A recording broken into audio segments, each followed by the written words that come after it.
Today we're taking a look at the Memphis Grizzlies vs Utah Jazz match, which is happening on Saturday, May 29, 2021, and giving you my betting tips and predictions in general on this game. Welcome back to High Stakes. Let's get straight into it. Also, don't forget to subscribe to get notified as soon as we release these sport prediction videos. And if you would like more betting tips and predictions, then check out our Patreon in the link down below. Our new Patreon is a way for us to help you improve your chances of making more money. 5 plans are available for each and every one of you. You can get 30 extra betting picks all the way up to 270 extra betting picks per month. Stop wasting hours and hours of your time searching the internet for some fake betting predictions and losing your money because of it. Join High Stakes Patreon now and get the best betting picks and advices instantly. Mitchell scored 25 points in his much-anticipated return from a sprained ankle as the Utah Jazz managed to tie the series in Game 2. Mitchell, who was limited to 26 minutes to preserve that ankle, made 5 three-pointers. It took a phenomenal shooting performance to down Memphis in Game 2, though. Utah shot 54.4% from the field and 19 of 39, 48.7% from three-point range. The Jazz never slowed down, scoring at least 36 points in 3 of the 4 quarters en route to a win. That victory seemed like it was in the bag thanks to a 20-point halftime lead, but the Grizzlies won the third quarter, 43-29, because of Morant. Offensively, Utah hasn't changed much from the regular season. It still relies heavily on the three-point shot, although it helps to have Mitchell back. The Jazz also thrive on the glass thanks to Rudy Gobert, who led the team in minutes in Game 2. The defense has to improve, though. I think a lot of it has to do with Mitchell's return in Game 2. Having a key player like that come back after a lengthy absence will always take time to get used to, and doing so in the playoffs isn't easy. I expect Utah to pick it up defensively in Game 3. It also seems unlikely that Morant and Dillon Brooks combine to shoot 25 of 40 from the field again. Rudy Gobert had 21 points, 13 rebounds, and 4 blocks for the Jazz. I have never been in this position before, so this is uncharted territory. I had to find a way to just relax myself. It's easy to go out there and try and hit a home run to start the game, but the game's not won in the first 5 minutes, Mitchell said to Associated Press reporters after the game. Fellow guard Mike Conley added 20 points and a career-high 15 dimes. Ja Morant was phenomenal in the losing effort, dropping 47 points, 4 rebounds, and 7 assists. Coincidentally, Morant broke Mike Conley's Memphis playoff scoring record and became the first player to score as many as 71 points in his first 2 career playoff games since the NBL merged with the NBA to create the NBA before the 1949-50 season. It's an honor to be able to do that. I'm blessed to be in the position I'm in and be able to play the game at the highest level.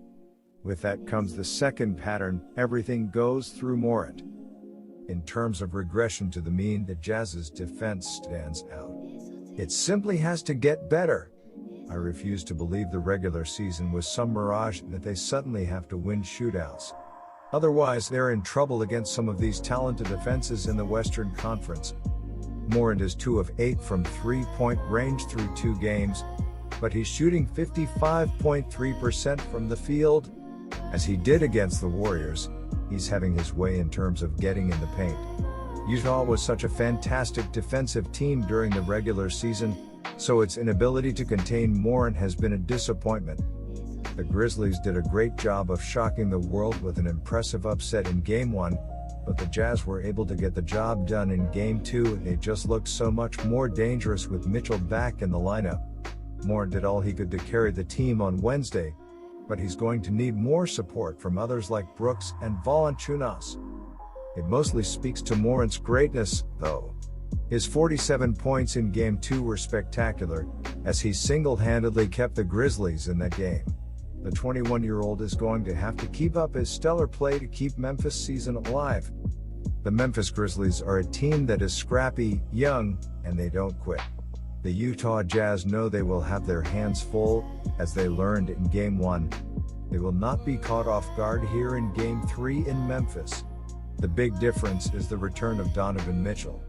The Jazz are a good team without him, but they are a great team with him. He is the go-to scorer they have lacked during this stretch when he has been out. This will be a close game, but unless Ja Morant scores 47 points again. Brooks is also thriving through 2 games in this series, averaging 27 points per game on 57.5% shooting. He has averaged only 32.1 minutes per game thus far, although that's primarily due to foul trouble in Game 2. But that's not on my mind at all. We lost. Obviously, it wasn't enough, Morant said to AP reporters after the game. Early in the first quarter, the Jazz extended their defense beyond the three-point line and often had extra defender try and trap Morant before he could gain momentum, but he still dropped 20 in the first half. My first betting advice for that game is to pick Utah -5. The Utah Jazz were upset in Game 1 of this series at home, but then for Game 2 they got back Donovan Mitchell, who had been out for several weeks with an injury.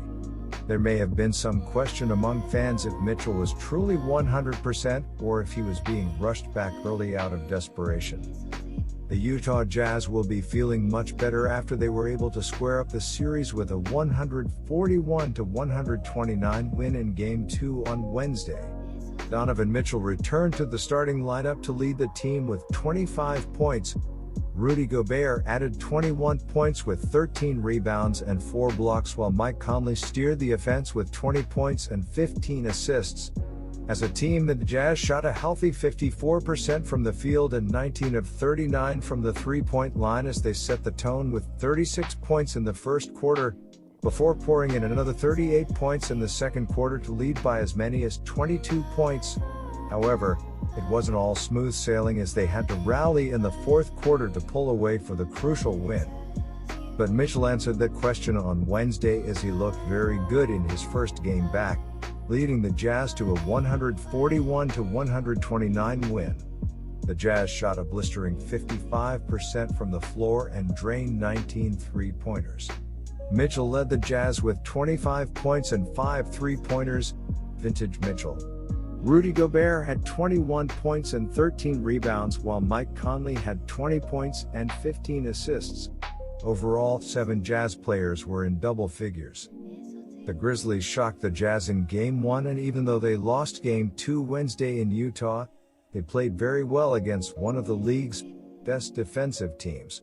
Memphis shot 54% from the floor and scored 129 points. The only problem was, they gave up 141 points. The Memphis Grizzlies will be feeling like they really blew a chance to go up 2-0 in the series, as a slow start really cost them on Wednesday.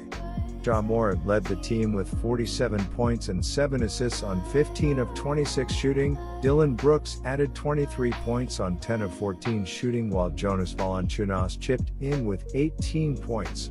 As a team, the Grizzlies shot 54% from the field and 8 of 23 from the three-point line as they struggled to get going and really struggled early on, before rallying with 43 points in the third quarter to cut a 22-point deficit to just 2 points late in the third quarter, only to get blown out in the fourth quarter. The Grizzlies stayed in the game thanks pretty much to one man, Ja Morant, who dropped a team record 47 points and dished out 7 assists. Dillon Brooks added 23 points while Jonas Valanciunas scored 18 points. Jaren Jackson chipped in with 16 points while Kyle Anderson added 11 points. My second betting advice for that game is to pick under 224. Good luck to all of you. That's it for this video. Stay tuned and stay safe for the next betting tips and advice.